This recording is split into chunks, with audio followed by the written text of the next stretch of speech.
कहानी की शुरुआत में हमारी मुलाकात एक वेंडी नाम की लड़की से होती है, जो कि अपने दोस्तों के साथ एक पार्क में घूमने आई होती है। उसके बाकी के सभी दोस्त एंजॉय कर रहे थे और वेंडी उनकी फोटोग्राफी कर रही होती है। तभी वो एक अजीब चीज नोटिस करती है कि उसने हाल ही में जो फोटो लिया था उसमें वहाँ पर लगे हाई डाइव का वी गायब होता है, यानी कि फोटो में ये हाई डाइव बन चुका था। वेंडी इस चीज पर ज्यादा गौर नहीं करती है और फोटो लेना जारी रखती है। इन सभी के बाद ये लोग एक रोलर कोस्टर पे जाते हैं जिसका नाम होता है डेविल फ्लाइट। साथ ही वहाँ पर एक डेविल की स्टैचू भी बनी होती है और जो बोल भी रही होती है। वेंडी के सभी दोस्त उसकी राइड के लिए बहुत ही ज्यादा एक्साइटेड थे, लेकिन पता नहीं क्यों वेंडी को मन ही मन काफी घबराहट होती है। इस वजह से वो रोलर कोस्टर की सवारी करने से मना कर देती है। लेकिन जब उसका फ्रेंड उसकी राइड के लिए काफी ज्यादा रिक्वेस्ट करता है तो फिर वो मान जाती है। लेकिन इसी बीच उसे काफी ज्यादा डर लग रहा होता है। इस वजह से वो पिछली सीट पर अपने फ्रेंड केविन के साथ बैठ जाती है और वो कैमरे की मदद से अपनी पिक्चर को क्लिक करने लगती है। लेकिन तभी वहाँ का गार्ड उसे फोटो खींचने से मना कर देता है और कहता है कि यहाँ पर फोटो खींचना बिल्कुल भी अलाउड नहीं है। इस वजह से केविन अपने कैमरे को बंद कर देता है और अब वो सभी उस रोलर की सवारी के लिए तैयार हो जाते हैं। लेकिन उनमें से इस बात को कोई भी नोटिस नहीं करता है कि उनके हाइड्रोलिक सिस्टम में कुछ खराबी है।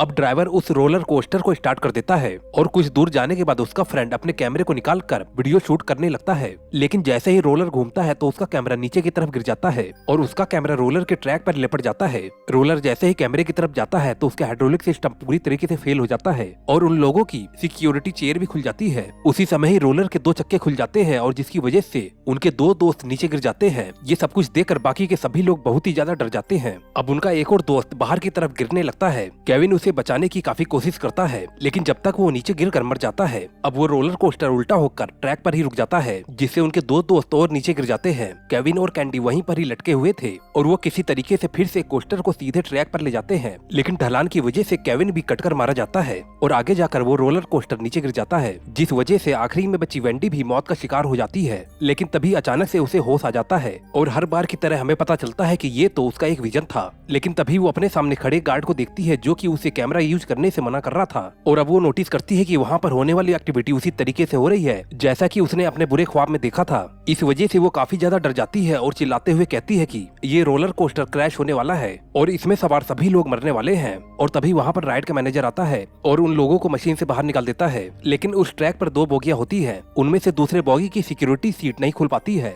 और उस बोगी में वेंडी के 2 और फ्रेंड होते हैं। वेंडी के ज्यादा शोर करने के बाद उसके बाकी के दोस्तों को भी वहाँ से निकाल दिया जाता है। लेकिन वेंडी इस बात को लेकर टेंशन में थी कि उसके 2 दोस्त मरने वाले हैं। अब उस रोलर कोस्टर को स्टार्ट कर दिया जाता है और वेंडी के विजन के मुताबिक वो रोलर कोस्टर क्रैश हो जाता है और उसमें सवार उसके दोनों दोस्त मारे जाते हैं। इस घटना से वेंडी काफी ज्यादा डिप्रेस में चली जाती है, क्योंकि वो जानते हुए भी अपने दोस्तों के मौत को नहीं रोक पाई। वो उस टाउन को छोड़कर वहाँ से जाने का डिसाइड करती है, इसलिए वो अपने आखिरी दिन को स्कूल जाती है और अब वो केविन से मिलकर वहाँ से जाने लगती है। लेकिन केविन उसे समझाने की कोशिश करता है कि तुम अपने नाइटमेयर को इग्नोर नहीं कर सकती, क्योंकि ऐसा बहुत बार हो चुका है कि लोगों को ऐसा फ्यूचर विजन आया हो और एक्चुअली में ये सच भी होता है, जिसके बाद सभी बचे हुए लोग एक एक करके मारे जाते हैं। यहाँ पर केविन उस प्लेन क्रैश और एक्सीडेंट के बारे में भी बताता है जो कि हमने इस मूवी के पहले और दूसरे पार्ट में देखा था। लेकिन वेंडी अभी तक उसके बात पर यकीन नहीं कर रही होती है और वहाँ से अपने घर आ जाती है। और अब वो अपने घर से निकलने की पूरी तैयारी के बाद वो उस दिन के फोटो को देखती है जिसमें उसके मरे हुए दोस्त भी होते हैं, जिसमें वो नोटिस करती है कि उसने जब फोटो को क्लिक किया था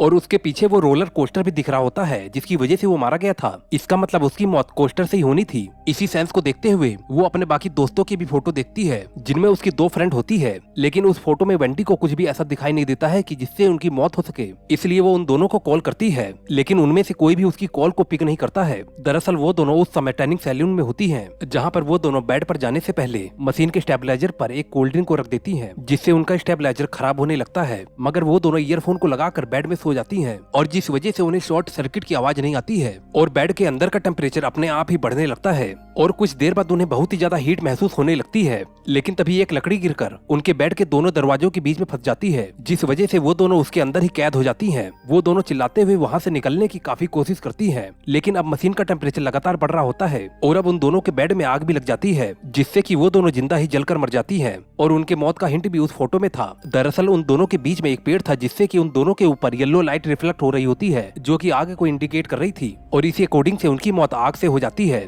अब उन दोनों के फ्यूनरल में वेंडी और केविन मिलते हैं। वेंडी उसे बताती है कि तुमने सही कहा था कि उन सब की मौत हमें चेज कर रही है। अब वो उसे उन दोनों लड़कियों की फोटो दिखाती है और कहती है कि हम सबके डेथ का हिंट इस फोटो में छिपा हुआ है। केविन भी उसकी बात पर यकीन करता है और वो दोनों अपने सिटिंग अरेंजमेंट के मुताबिक पता लगाते हैं अगली डेथ किसकी होने वाली है और अगला नंबर उनके फ्रेंड माइकल का होता है। अब वो दोनों अपनी गाड़ी से उसे ढूंढने के लिए निकल जाते हैं। आगे जाकर वो दोनों फूड स्टोर पर अपने ऑर्डर के लिए रुकते हैं। वेंडी देखती है कि वहाँ के लिखे बोर्ड पर नाम चेंज होने लगते हैं और गाड़ी का रेडियो भी अपने आप चेंज हो जाता है और ये किसी न किसी के डेथ का संकेत होता है। और उसी समय ही बैग हो रहा ट्रक उनकी ओर आता है। वेंडी उसे रोकने के लिए कहती है लेकिन वो उसकी गाड़ी को हिट कर देता है। उसी समय ही पीछे से एक बेकाबू ट्रक आ रहा होता है जो कि ट्रैवलर्स होता है। इधर वेंडी और केविन दोनों ही गाड़ी में फंस जाते हैं और वो दोनों बाहर निकलने की बहुत कोशिश करते हैं और ट्रक को वहाँ आने से पहले वो दोनों गाड़ी के कांच को तोड़कर बाहर निकल जाते हैं। लेकिन उस ट्रक की वजह से उसके गाड़ी के आगे वाले आदमी की मौत हो जाती है जो कि बल्कि कोई और नहीं उनका दोस्त माइकल होता है और फोटो में उसके पीछे लगे फैन के अकॉर्डिंग उसकी मौत ट्रक के फैन से हो जाती है। इसके बाद वेंडी और केविन डेथ के अगले विक्टिम के बारे में पता लगाते हैं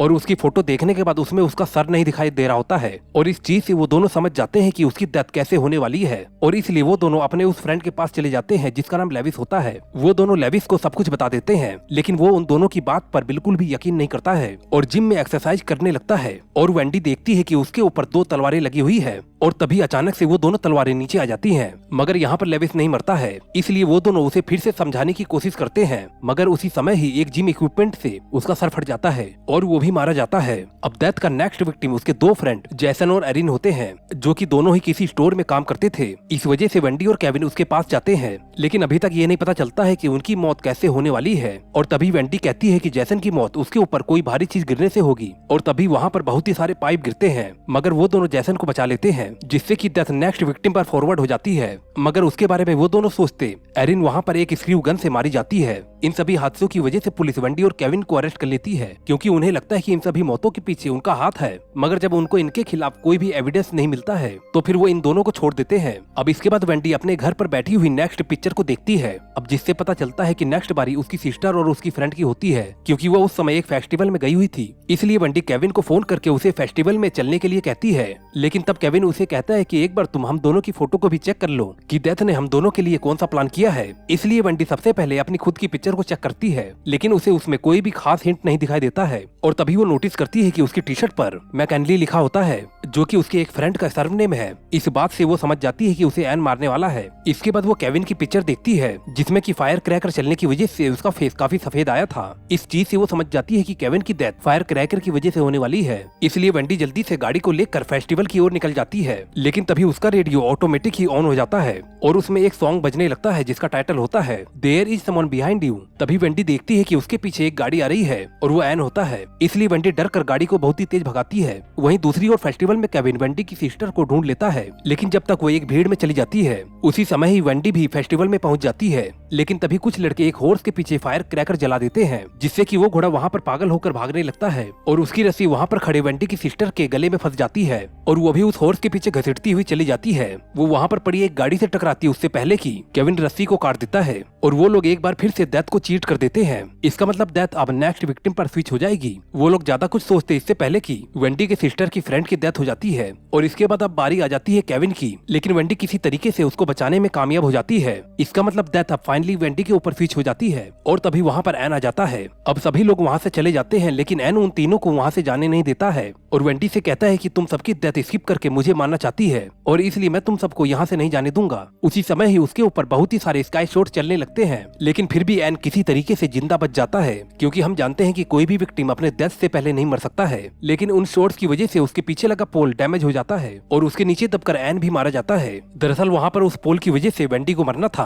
क्योंकि उसके ऊपर मैकनली लिखा था मगर एन ने उन लोगों को आगे नहीं जाने दिया जिससे कि डेथ स्किप होकर उसके ऊपर चली गई और वो मारा गया। अब स्टोरी में 5 महीने बीत जाते हैं और हम वेंडी को एक ट्रेन में देखते हैं। उसी समय ही वहाँ पर एक आदमी गाना गाने लगता है जिस गाने का नाम होता है there is someone behind you. ये सुनकर वेंडी को काफी अजीब लगने लगता है और तभी वो अपनी बोगी का नंबर देखती है जो कि रिवर्स में 180 होता है और साथ ही वहाँ के मैप में वो सभी लोकेशन होती हैं जहाँ जहाँ पर उसके फ्रेंड मारे गए थे। इस वजह से वेंडी काफी ज्यादा घबरा जाती है और वो अपने डेस्टिनेशन से पहले ही नीचे उतरने लगती है। और तभी वहाँ पर उसको उसकी सिस्टर और केविन दोनों ही सर्वाइवर मिल जाते हैं और इसलिए वो नीचे नहीं उतर पाती है और उन दोनों के साथ वापस ट्रेन में ही चली जाती है। और तभी आगे जाकर ट्रेन अपने ट्रैक से नीचे उतर जाती है, जिसमें कि सबसे पहले वेंडी की सिस्टर मारी जाती है और जिसके बाद केविन और एंड में वेंडी भी मारी जाती है। मगर तभी उसे होश आता है और उसे पता चलता है कि वो तीनों अभी तक ट्रेन में ही है, यानी कि एक बार फिर से वेंडी को फ्यूचर विजन आया था। इसके बाद वेंडी समझ जाती है कि डेथ ने उन तीनों को एक साथ मारने का प्लान बनाया है। वो तीनों ट्रेन को रोकने की काफी ज्यादा कोशिश करते हैं, लेकिन इसका कोई भी फायदा नहीं होता है और एंड में वो तीनों भी मारे जाते हैं और बिना किसी सर्वाइवर के ये मूवी यहीं पर एंड हो जाती है। दोस्तों, आपको ये कहानी कैसी लगी हमें कमेंट करके नीचे बताइए। और दोस्तों, वीडियो को बनाने में काफी मेहनत लगती है, कृपया लाइक करके ही जाना। मैं मिलता हूँ आपको नेक्स्ट वीडियो में। Okay bye.